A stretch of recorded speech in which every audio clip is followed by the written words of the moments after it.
Hello again, friends. And you are friends? You're listening to the Honor Forever podcast. My name is Ian. You may know me as Flex Donovan, or you might have seen me in your local courts being under trial for various that's where I crimes I remember commit. you from. Yeah. Together Infamous with for me, that. with me as always is my friend Joshua Moose Hadley. He's always here. Yeah. How's it going, Moose? I missed you last week. Oh. Do you want to talk about that first? Why was I not here? Nah, I'm not interested in that. Okay. I know why. I don't know if you want to tell Abdel. He might make fun of you. Yeah, well, I had to get the surgery. Anyway, do you have a topic that's off topic this week? No, I have a very on-topic news item. So I was listening to the wrestling news while I was taking a bath.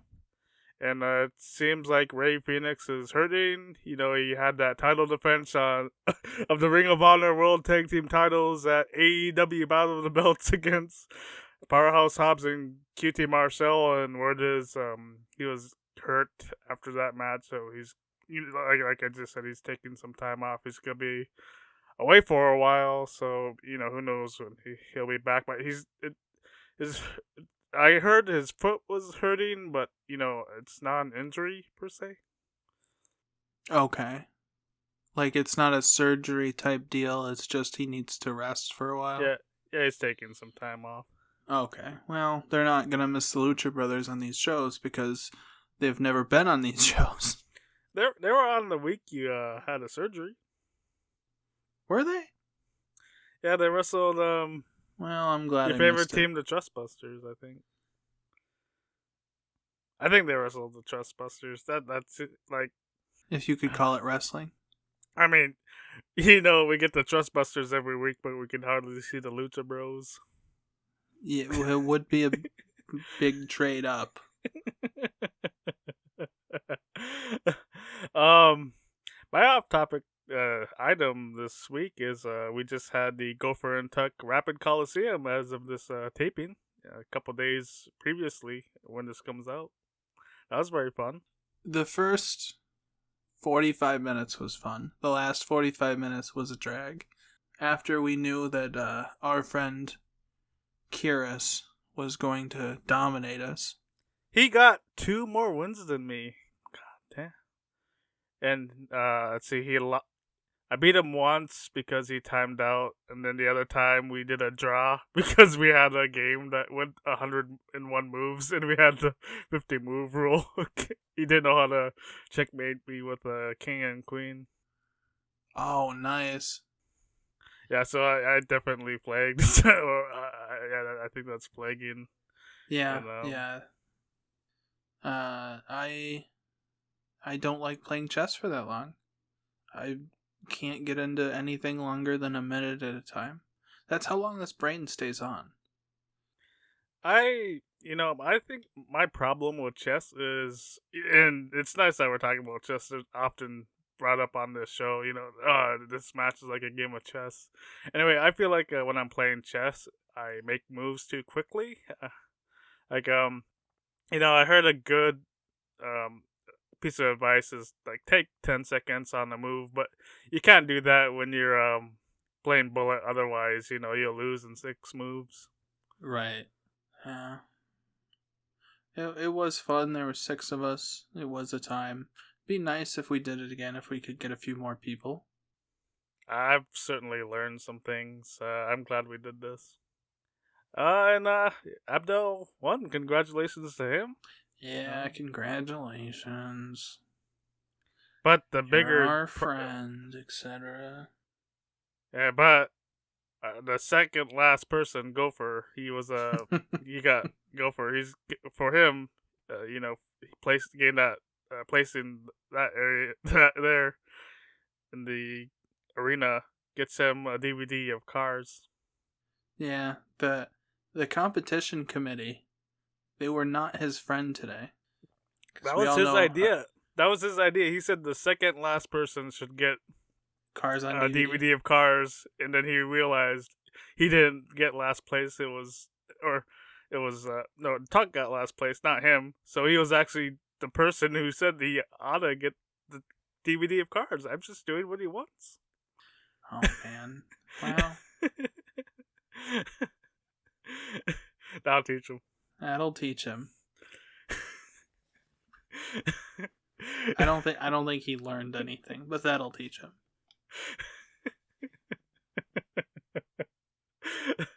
Well, you know what they say, hope for the best and expect the worst. Speaking of expecting the worst, my one topic that's off topic, I wanted to know your thoughts on the new AEW Saturday Night Show, rumored to be starting up this summer with a 6:05 start time every week. What's it gonna replace? I'm guessing syndicated comedies on TBS. Oh, they're not gonna get rid of Dark Elevation. I mean, does that seem like it's in Tony Khan's character? Tony Khan likes to add. He's going to use this as an excuse to hire at least 20 more people. How would it be different, like, back when JCP was a thing, like, Worldwide Wrestling was the show where they showed, like, arena events, and World Championship Wrestling was the studio show? Like, could it at least be different like that or something? What I read is it's going to be live every Saturday. I don't know if it's going to tour or not, but live is what I heard. Like, if they could just rent one arena, that might be cool. Be able to, like, jazz it up or something. I'd do a studio wrestling show, like, better than NAA Power. Hey, maybe it'll be in the Impact Zone. They're there a lot. That's true. You have any thoughts on AEW Crash Collision? Collision Course? Isn't that the Linkin Park and Jay-Z album, Collision Course? I don't know. I never listened to Linkin Park or Jay-Z. Oh, that's a good album. This is a very poorly run company. Like, if it's good, and I hope it's good, I'll probably watch it. Because I don't get a lot of opportunities to watch Dynamite, and I never get the opportunity to watch Rampage, nor would I, because Rampage is the worst. But I don't have high hopes, like I said at the start of this. Hopefully, I don't know, hopefully I'm wrong, and CM Punk is the best, but yeah. I had high hopes for Ring of Honor when it started too. I'm just not gonna watch. That's too much wrestling for me. But you watch NAA Power. It's only an hour long, You're telling me you can't find time for CM Punk's wrestling show, but... If he's there? Well, that is the rumor, that it's going to be another vehicle for CM Punk. I like CM Punk. He's... I guess the word is he's coming back in June. That's around the time this is supposed to launch. You ready to start Ring of Honor? Yeah. Well... Ring of Honor wasn't ready to start because they opened the show with smart Mark Sterling on the microphone. They opened with the wrong Mark. Well, he introduced Ari Daivari. Josh Woods and Tony Nese came down to the ring with him.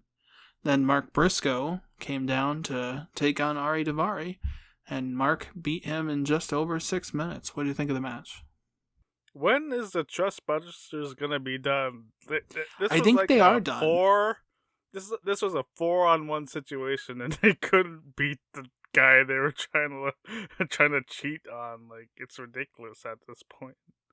So in my notes it says, did they drop the Trustbusters? Because you can correct me, and I'm sure you would know a lot better than me. Daivari wasn't in the Varsity Athletes, was he? No, they're all like interconnected in a way. Like, it's, there's the Trustbusters, there's the Varsity Athletes. It's like if the Four Horsemen and but the Heathen family were friends, and there's Jade too, who isn't a member of either, but Mark Sterling manages her too. Okay, but they did say Daivari was in the Varsity Athletes on this show, so I think maybe they might have dropped the Trustbusters, or just maybe they didn't want to fly Slim J out. I don't know. Maybe, I don't. They did lose to Metalik and Pals. Like, when I thought that they dropped the Trustbusters, I thought, I feel bad like for Slim J, because of all the losers that Tony Khan pays, there's no way he's the biggest loser. So, if he got cut or whatever, that sucks. Also, I don't care that much. Yeah. After the match, the varsity athletes attacked Mark Briscoe, and FTR came out for the save. Yeah. No Penta, no Lucha Bros to help their pal. It was cool to see FTR. I always love seeing FTR. And I can't wait until they're on the main event next week. I don't think that's gonna happen. Maybe they'll do a new 4 Horsemen with CM Punk, FTR, and Mark Briscoe. And Punk and FTR will be very serious, and Mark will be acting like a chicken. Hell yeah! I'd like to see it. There have been worse horsemen than Mark Briscoe. Yeah. Luger, you fucking. After that, we got a Eddie Kingston promo, seemingly from his phone. He has a hernia, and it seems like he's going to be away for a while. What'd you think of this? I just thought, wow, they sure made him out to be this loser. I don't know, just yeah, he came in, lost the title match. Guess this is over for him in Ring of Honor. Like, that's what it seems like to me. He finished up saying like he's still under contract at AEW, even though he quit the promotion to be here. Yeah, I don't know about any of that. It was disjointed. I thought it was good. Anytime Eddie can talk is good, I think. Especially compared to a lot of the stuff we'll see later. But very disjointed. And it seems like I was just watching a thing on YouTube about how Vince McMahon decided it was okay for Dolph Ziggler to lose every match every week when he had Money in the Bank, because when he cashed in, it would just magically go away. And of course it didn't. That's not how it works. I feel like this might have been something similar where they're like, well, you can really put over Claudio and humble yourself, because when you come back it won't matter. I don't know. I did sort of want to see a more angry Eddie Kingston in this. I won't forget Eddie. You can bet on it. I'll be like, he lost. Well, I remember Malik lost and he got a title match, so I guess Eddie can get a rematch. That's anybody can get a title match. This is Tony Khan's Ring of Honor. After that, Sky Blue defeated Kelly Madden with Skyfall. My only note: this was short. What'd you think? Very rough match. Yeah, I'm a fan of them doing the shorter matches, but yeah, it was rough. After felt that, like something. Felt like something you should see with like at a high school with a couple hundred people. It felt like something from the very early days of Dark, where Tony didn't yet know which independent talents could do good jobs and which couldn't. You know what I'm saying? Yeah. I got a comment for the next match. Okay, next up, Darius Martin beat Mike Bennett via disqualification. What'd you think? So, because you missed last week, every time you've seen the show, the Martins have been wrestling the Kingdom. Every time you watched. I love the Kingdom. I like the Martins. I did not realize Action Andretti was a Martin. Oh yeah, he's he's gonna be their Darius' syndicate brother, or whatever the word is. English. We know that is. He's gonna be his brother until Dante's back, or they're gonna find someone else to do that role. Who was the fake Von Erich? I always forget. The fake Von Erich? Yeah. It was Lance Von Erich. Yep, Lance. So isn't that the one that JF is playing or something? Yeah, maybe. Action Andretti is to the Martin brothers what Lance Von Erich was to the Von Erichs. Anyway, I don't remember how long this match went. I didn't have it noted because I don't care all that much. 5 minutes? After about 5 minutes, Matt Taven was like, all right, there's been enough. And he came into the ring and beat up Darius Martin. Like, there was no I thought it was good for what it lasted. Yeah, but Yeah. I get what you're saying. I thought it was good when it was lasted, but it was short match, just nothing happening. I would just like to say I love that. I love that a heel is like, well, this match has no stakes, and ultimately I don't care, so I'm just gonna come in. Yeah, my friend is gonna lose via DQ, but we're gonna beat up Darius Martin. I love it. They don't wait for Darius Martin to have an upper hand, nor should he have an upper hand on Mike Bennett. But yeah, I liked it. Actually, in my notes, I said Tony Khan must have been doing a lot of blow in reference to Action Andretti coming down for the save. Because again, why? Remember when Chris Jericho was going to make him a star? I don't think I've ever seen him wrestle. I've He only beat heard Chris about him. Jericho. Oh yeah, that's right. You wouldn't know from watching this. Chris Jericho, the maker of stars.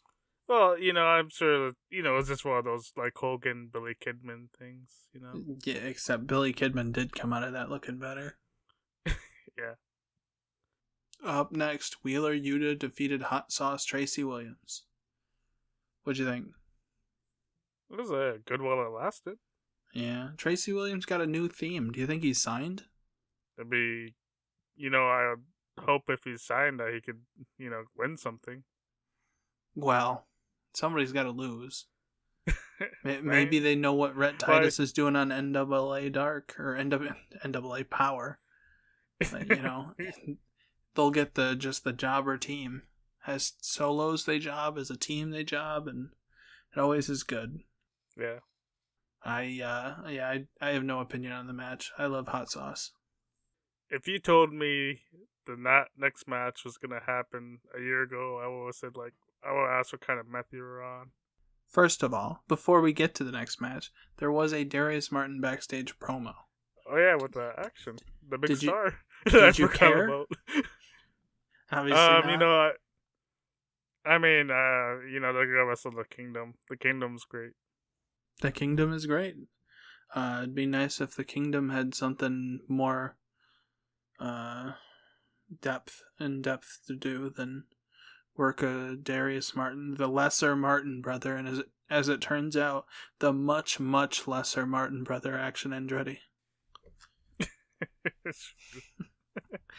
Alright, after that, Katsuyori Shibata and Alex Coughlin defeated Anthony Henry and JD Drake, the Workhorsemen. What are your takes on this one? This is my favorite match of the night. Certainly the best. It's funny to me that Shibata's working the Workhorsemen of all people. They loved it. Yeah, they had little boners thinking about getting to do this. Hey, I would have.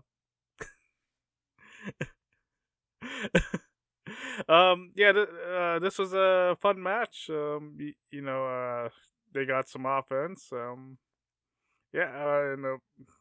Shibata, Alex is a student. I don't know what he's doing, pretending like, Shibata kicks him during the match, and afterwards, yeah, I'm gonna challenge for the pure title. Okay, what?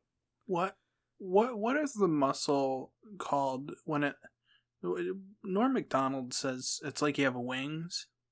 When you put your arms up, the muscles that pop out from your back to your shoulders. You know what I'm talking about? Maybe deltoids? Maybe. I don't know. Alex Coughlin's got some deltoids, or whatever they're called. He's a well-built young man. He did a stand-up suplex in this match, as in he was on the ground and then picked someone up from a suplex and then stood up with them, which was impressive. Shibata is awesome. I think everybody knows that. JD Drake I thought was awesome in this match. This match was fun. They featured Shane he was Taylor. watching his friend Anthony and JD. Several times during the match, they panned to the back to show that Shane Taylor was watching the match. Are the Workhorsemen going to join Shane Taylor Promotions? Teamed up last week. I am for it. Yeah, it's whatever to me. I just, when I see the Workhorsemen, I just think of them as job guys. Yeah, that's fair. Do you have any other thoughts on the match, or you want to move on? I like chess. That's my Yeah, thoughts on that. good point. After that, Willow Nightingale beat Little Mean Kathleen. What do you think about that? I can't believe she bit her, man. What's she doing? Just seeing the name Little Mean Kathleen got me fucking tilted. Why? Why does there have to be something on every show that gets me tilted? What is wrong with Tony Khan? Well, why wasn't that? It wasn't the Righteous coming up. Because the Righteous at least pretend to be wrestlers. Little Mean Kathleen is not a wrestling gimmick. It's like a TikTok gimmick. Yeah. Boo. And she gets a special name even though she's like gonna drop out. It's like when Dusty Rhodes wanted to call that guy Wee Willie, what's his face? I remember the story. I don't remember the details. Anyway, Little Mean Kathleen, if you hear this, get a new fucking name. Save that shit for TikTok.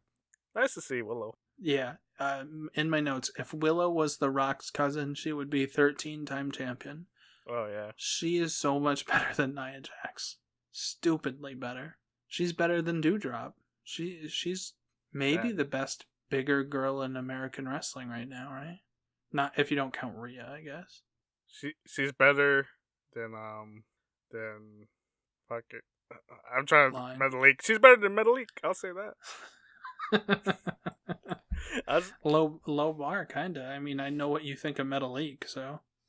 Well, I was trying to be funny with my pick. There, he's funny. He's got a mask, right? Well, for now, till Claudio decides that he doesn't get that anymore. And after that, Stu Grayson defeated Tony Nese. What do you think about all of this nonsense? Stu Grayson might be a fine wrestler. I just don't like the Dark Order. So it's like Slim J's fine to me. It's just, he's in the Trustbusters, so I'm like, gee, really? Same with Tony Nese. Like, I just think, he's in the Trustbusters, so I really don't want to see him. Stu Grayson, like, he might be fine. He's out there with Evil Uno. I remember, like, Evil Uno, like, who was it? Someone was telling him to back off Stu or something. He was like, oh, okay. Like, why does he gotta be such a little bitch, dude? Like, he's evil, Uno. Maybe it's the mask. Nah. Maybe he should put on Metalik's mask. Be son of Metalik, or I can't. Or the gimmick Razor came up with, El Hijo de Tree. Because he needs to do something different. He ought to be El Hijo de Tree. Well, I don't know what they're doing with the Dark Order. I mean, Tony seemingly decided to move on from it, but then has since changed his mind. I don't know. Well, I don't think he. I mean, like, Stu Grayson was gone for a while. I figured finally they're gonna have a little bit of a roster turnover. Like, I'm fine with them bringing people back, but he came back to do jobs, and he's in the same place as he was before now. Yeah, well, I think that's probably all connected to the CM Punk stuff, and I don't know, a whole lot of messiness in AEW.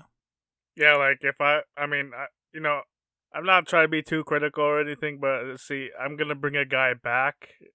My first thought wouldn't be, all right, he's gonna job, or not even say the job. I haven't seen the matches and how one-sided it was. Like, I'm gonna bring up a guy back. He's gonna lose some stuff, and he's gonna feud with the Righteous. Like, I don't like the Dark Order, but I don't think the booking, like, Stu, like, I haven't seen too much of Stu Grayson.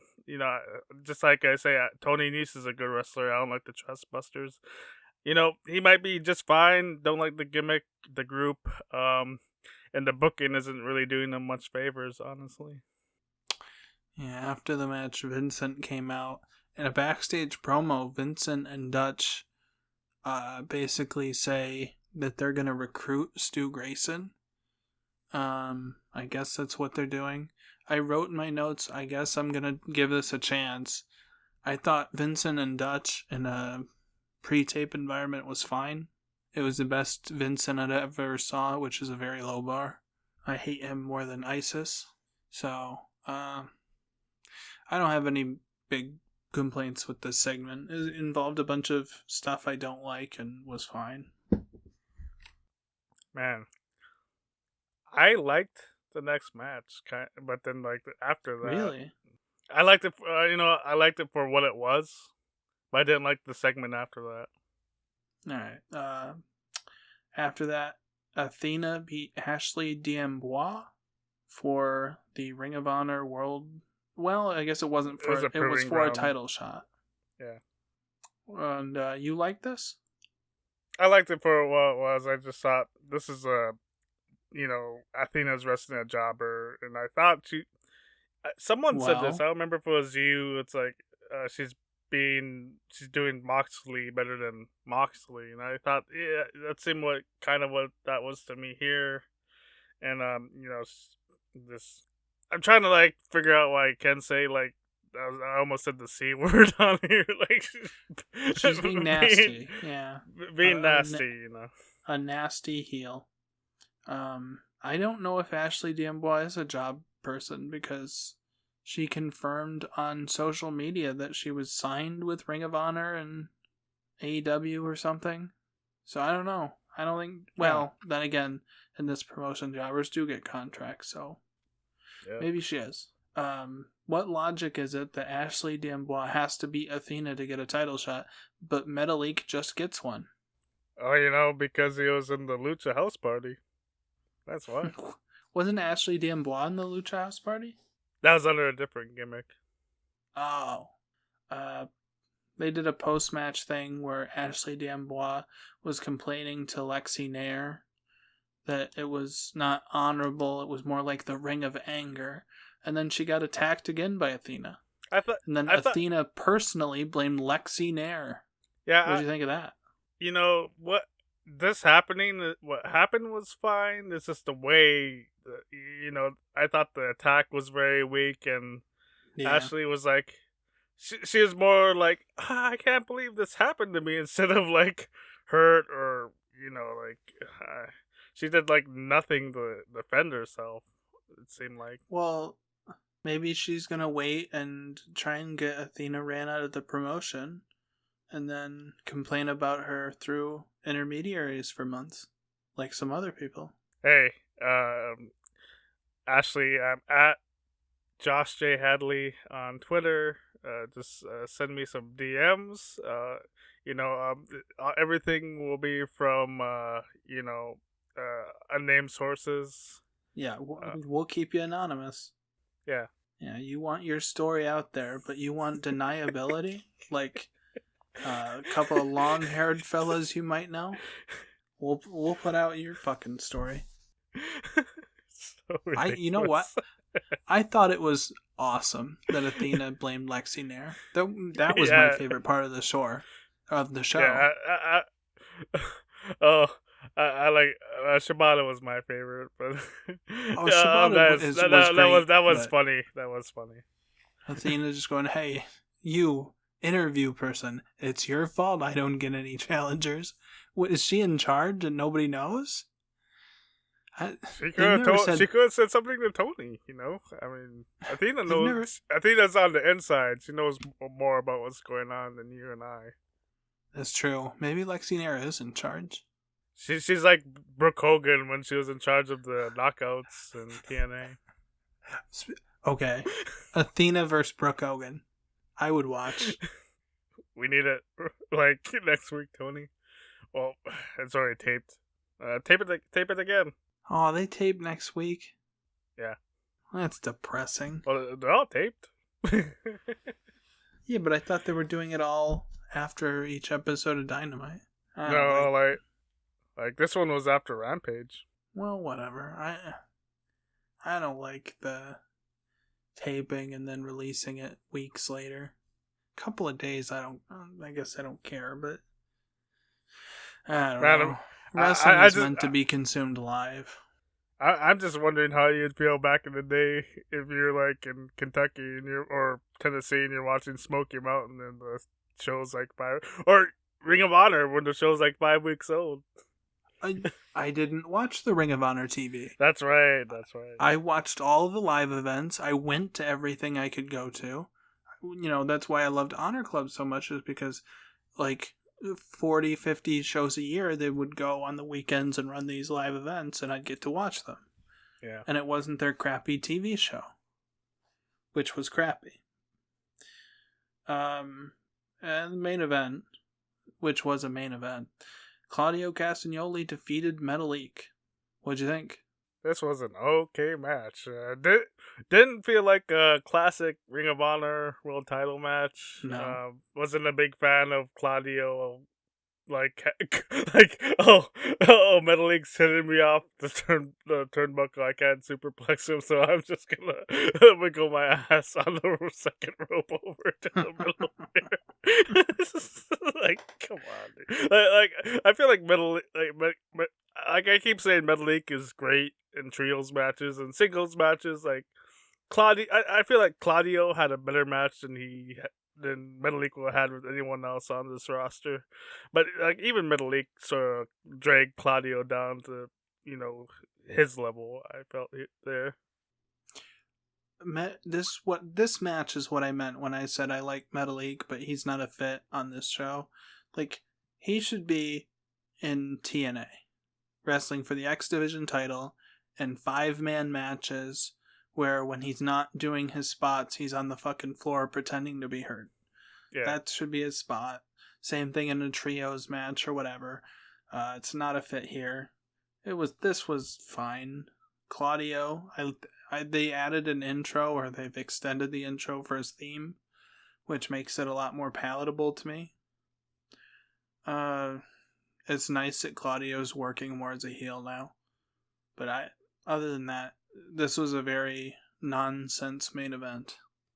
So, I mean, but it was a nice maintenance show main event there. So I'm curious about his heel turn though. Like, where's it coming from? Well, you got me. I think we might be dealing with a little bit of a doppelganger situation. Doppelganger? We got poor Claudio in the Red Room, and this asshole's running around on Honor Club, ruining his name, his reputation. Yeah, that's a storyline right there. Imagine next week on Ring of Honor, Claudio is in a pre-tape in the Red Room, and he's like, "Audience, the bad Claudio is loose. See you again in 25 years." Imagine how terrible of a show we could make if we were booking something. Man, with our creative ideas, we could have a show that would rival NAA Power as far as how bad it is. Absolutely. I thought the show was okay, but there was just nothing that made me look forward to anything next week or any. I don't even know what the next big show is. Is it gonna be Best in the World? They didn't do Best in the World. Death Before Dishonor in August, I think. Wow, so we don't unless they do Best in the World, but they didn't do Best in the World last year, did they? No, they didn't. Yeah, I think it's Death Before Dishonor would be the next. That seems strange to me. Like, I get, like, before when this wasn't a weekly promotion, like, alright, we're just gonna skip some of these. Like I would have done the same thing, but now that we have a week-to-week thing, like, I think with wrestling, you sort of need to say, alright, we're building up to this big event. Like, if it's a month or it's a couple months, like, I think you sort of need, like, a thing you're building up to, basically. Oh, I agree with that, but it's a complicated situation because Tony Khan now has what? Well, there's a new wrestling show promotions. Coming. He's got to prioritize the pay-per-views for his show, the one that's actually going to do hundreds of thousands of buys. Yeah. And you got to assume they have Double or Nothing in May, and then Forbidden Door in June. Then Forbidden Door in June, and All In and All Out maybe in September. They have a lot of pay-per-views to sell, and you don't want people to get, pay $40 for the Ring of Honor show and decide they don't want to buy like the real show, because obviously this is not Tony Khan's priority. Well, yeah, this is let's put on a wrestling show together, guys. Sort of promotion, I guess. Yeah, I heard maybe it was going to be like NXT, or that was like what was pitched, and that's what Matt Hardy had said about it. There's very little development going on. Yeah, there's not a lot of people, This is way closer to like ECW on Sci-Fi than NXT. Yeah, this is just weird like what the old Ring of Honor was. Yeah. No, I think ECW on Sci-Fi nails it. It's its own thing, and they have people here that will never see the light of day on the real shows, and they're not even really trying to make money here. I don't know. Well, the real main event was on Dynamite, as Ring of Honor legend Silas Young answered Powerhouse Hobbs' open challenge for the TNT Championship. Right. Did you watch that? No, I just remember that it happened. Yeah, I also didn't watch it. I don't care. I might watch the match now. I like Silas. Oh, I love Silas. I like Hobbs, too. I just don't get an opportunity to watch Dynamite. You know what? I would have forgot that ever happened, and now I need to watch Dynamite for Silas. Can you believe he did this to me? No. All right. Well, guys, I got did that to you on Rusev Day. On Rusev Day, it's a 2-hour show, so I gotta watch this thing now. Thanks to our pal Flex. So I'm surprised. We got a normal episode of Honor Club. I'm gonna get a pro wrestler onto the show. I was hoping this week, but we're gonna look into that. Thanks for tuning. Thanks for tuning in. I talk about this like it's a radio program. Like these guys are in their car and they're screwing around with the dials. I would rather do the radio program than maybe we can get a live radio program. Here it would be definitely possible. Anyway, guys, this has been fun. Thanks for listening, and we'll be back again next Tuesday morning. That's all. See you then, cheese bags.